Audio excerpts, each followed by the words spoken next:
The first book I have to introduce is Blueberries for Sale. Blueberries for Sale is written and illustrated by Robert McCloskey. It was published in 1948, and the recommended age for this book is ages 3 and up. The story is about a girl and her mother who go out to gather berries for the winter. And while they're out blueberry picking, Sal is eating all the blueberries, and her berries go kerplunk in her bucket every single time because she's eating them as fast as she's picking them. Sal wanders off and she finds a baby bear and a mother bear who are also gathering berries for winter. And the baby bear and Sal kind of swap places for a while and follow each other's mothers around. Um, Sal's mom does eventually notice, and she finds Sal by the kerplunk of her berries in her empty bucket. My favorite passage from this book is on page 22, and it says, because his feet were tired of hustling, he picked out a large clump of bushes and sat down right in the middle and ate blueberries. So, this is where the book tied in the little bear and Sal together. Sal sat down in the bushes earlier in the book when she was tired and she picked all the blueberries and was eating them. And then the bear was also tired while his mother was gathering berries for winter, and he sat down and started eating all the berries. And my favorite illustration in this book is on page 26. And it shows Sal next to, could be a mountain, could just be a boulder, but it shows how big the world can look to a child, and it shows how curious a child can be. And I think that it's a really good representation of a child's curiosity. The next book I have to introduce is Miss Nelson is Missing. This is written by Harry Allard and illustrated by James Marshall. It was published in 1977 and is recommended for children ages 4 to 8. Miss Nelson is Missing is about a classroom of naughty children, and their teacher plays a little joke on them. They think that she's missing because they've had a mean substitute, but it's really their teacher dressed up as the mean teacher to teach them a lesson that she's not so bad and she deserves their respect. So, my favorite illustration in this book is on page 28, and it's after Miss Nelson has come back and she looks happy and all the kids are happy to see her. And I think that it really shows the love and gratitude that students can have for a teacher and the love that a teacher can have for her students. And I think that it shows that they learned a lesson, which is really great. It says, "It was Miss Nelson. Did you miss me?" she asked. "We certainly did," cried all the kids. "Where were you?" "That's my little secret," says Miss Nelson. "How about our story hour?" "Oh, yes," cried the kids. Miss Nelson noticed that during story hour, no one was rude or silly. "What brought about this lovely change?" she asked.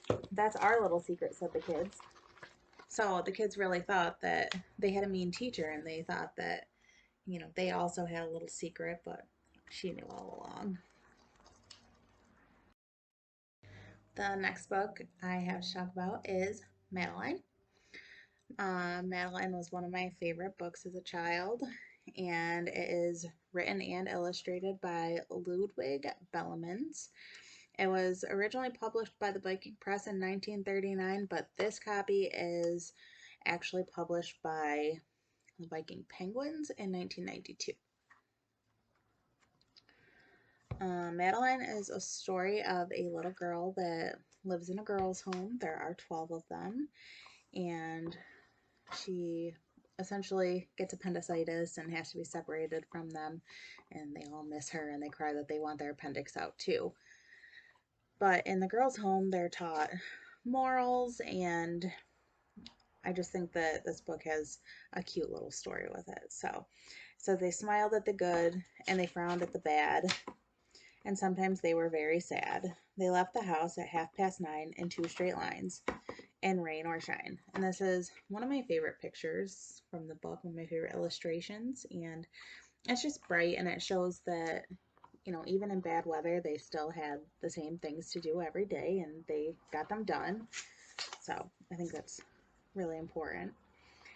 And another part that I thought was very cute was when all the little girls cried, "Boo hoo, we want to have our appendix out too," because they miss Madeline.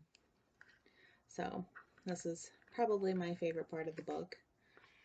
Um, this book is recommended for children 3 to 8 years old.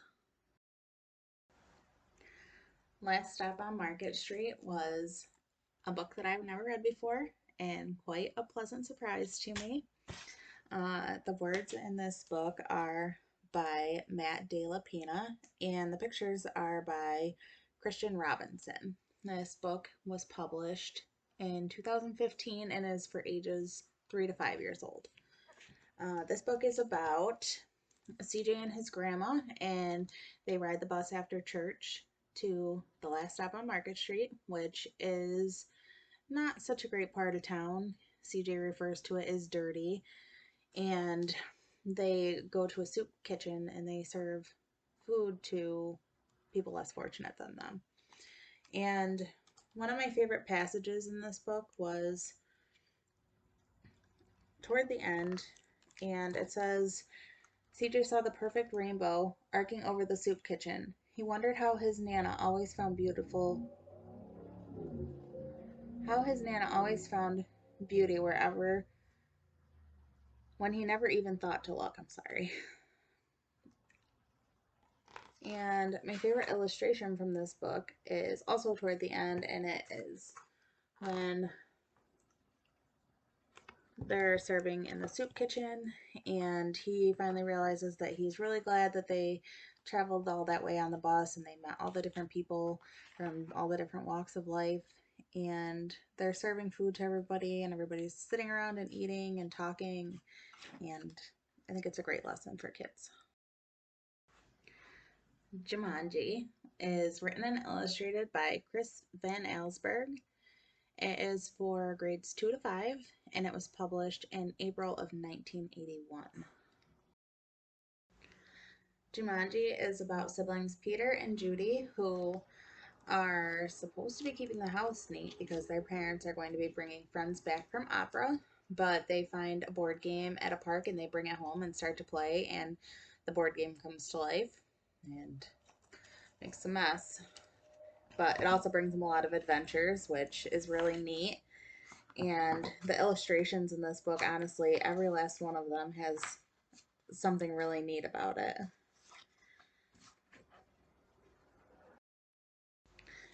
This is my favorite illustration and my favorite passage of the book. The illustration might be a little hard to see in black and white. The passage reads, "Oh boy," said Peter, "this would upset Mother even more than the lion." "Quick," said Judy, "back to the game." Peter took his turn. Thank heavens, he landed on a blank space. He rolled again. "Monsoon season begins. Lose one turn." Little raindrops began to fall in the living room. Then a roll of thunder shook the walls and scared the monkeys out of the kitchen. The rain began to fall in buckets as Judy took the dice. I think that this is just such an exciting part of the book, and the monkeys looking over the board game and the rain inside and the umbrellas. It really struck me funny, and it really brings the adventure alive in the book. Next book I have is Just for You by Mercer Mayer, and it's from the Little Critter book series. And it was also illustrated by Mercer Mayer. It's for ages 3 to 7, and it was published in 1998. This book is about the little critter that wants to be independent and do things for his mom, to help around the house and to be a big helper with the cooking and the cleaning, but also is still a little bit selfish and doesn't want to eat the crust and gets distracted by the TV. but he does the best he can. My favorite passage from this book shares the same page as the illustration as well. It says, I wanted to do something very special just for you. And then it shows the little critter kind of snuggling with his mom in the next picture.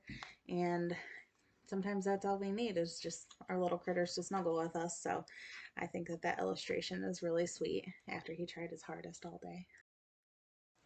The next book I have is Knuffle Bunny 2 by Mo Willems. It's a case of my mistaken identity. There is a book before this, but I could only find the second version, and it still won the Caldecott Honors, so I did use this book. It is for ages 3 to 6. It was published in 2004. This book is about two little girls and their little bunnies get switched around, and the parents meet up so that they can get their bunnies back to the rightful owners. And my favorite passage from this book actually comes from when they brought the bunnies to preschool, and the one girl is calling it a knuffle bunny and the other girl is calling it a knuffle bunny, and they're going back and forth about it. This is particularly fun for me because when this book was first brought home to me, my daughter called it the Knuffle Bunny book. So my favorite illustration from this book is further back, and it shows a black and white photo of a lit up city, and then the little cartoon characters are colored in at the bottom, and I think that it gives a really great perspective of how children see the world and how they see everything so big compared to how we see it as adults. So that was my favorite illustration. The next book I have is Olivia, and it is written and illustrated by Ian Faulkner. It was published in the year 2000, at least this copy was, and it is for ages 3 to 7. The book Olivia is about a little pig with quite a big personality, and she has a brother, and her brother's name is Ian, and they just have a typical sibling relationship.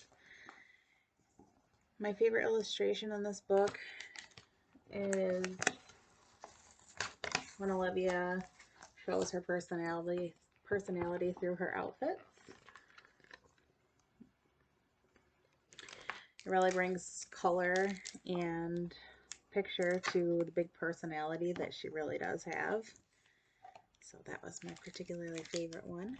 And then my favorite passage from this book is toward the back, and it says, when they finished reading, Olivia's mother gives her a kiss and says, you know, you really wear me out, but I love you anyways. And Olivia gives a kiss back and says, I love you anyways too. And I think that that really shows the unconditional love between a mother and a child, even when the younger years can be quite frustrating. So that's sweet. Caps for Sale, A Tale of Peddler, Some Monkeys, and Their Monkey Business. This book is told and illustrated by Esfer Slobodkina. This book is for ages 3 to 7 years old, and it was published in 1968. This book is about a peddler, and he carries all of his caps on top of his head, and when he fails to sell his caps, he goes to take a nap, and when he wakes up, all the monkeys in the tree above him are wearing the caps that he was trying to sell. So he tries to get his caps back, and when he gets angry, he takes his cap off, and the monkeys in the tree all take their caps off. So he realized that the monkeys were mimicking him, and he was able to get all his caps back. My favorite passage in this book is when the peddler wakes up from his nap to discover that all of his hats were missing. It says, he looked to the right of him, no caps. He looked to the left of him, and no caps. He looked to the back of him, no caps. He looked behind the tree, no caps. I like this passage because it shows how startled he was that the stack of caps was off of his head. And a few pages further, is my favorite illustration in the book, and it shows all the monkeys in the tree wearing his caps. And a few more pages, and it shows the peddler trying to reason with the monkeys and getting nowhere. And then it shows the monkeys mimicking the peddler and him finally getting his caps back.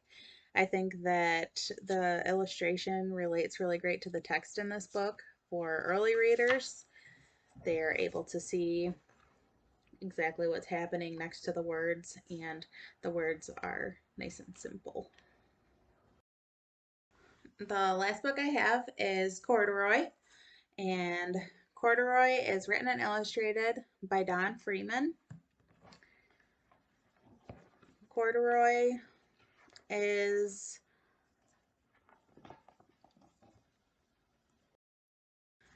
Corduroy was published in 1968 and is for ages 3 to 5. Corduroy is a book about a bear that lives in a department store, and he's passed up by shoppers day after day until he realizes that one of his buttons is missing on his overalls, so he goes out on an adventure to try to find his button. He is eventually purchased by a little girl, even though her mother thinks that he looks ratty. She thinks that he's wonderful. So she purchases him and brings him home. And my favorite illustration in the book is when Corduroy's getting into some mischief. And this illustration shows a lot of adventure in one picture. So Corduroy gets off his shelf and he's going to go find his button, and he goes up an escalator and into a furniture store, and he thinks he lives in a palace, and he thinks maybe he finds his button on a mattress. So he tugs and tugs and tugs, and then the button breaks free and he grabs onto a lamp trying to save himself and eventually hits the floor. So I just really like that illustration. I think it brings a lot of adventure to the story. He made a lot of ruckus and got caught at that point too. My favorite passage in the book comes further back when he's brought home by the little girl, and it says, "There were chairs and a chest of drawers, and alongside the girl-sized bed stood a little bed just the right size for him. This room was small, nothing like the enormous palace in the department store. This must be home," he said. "I know. I've always wanted a home." And I think that's special because everybody wants a home, and he finally found where he belongs and where he fit in his new home with her.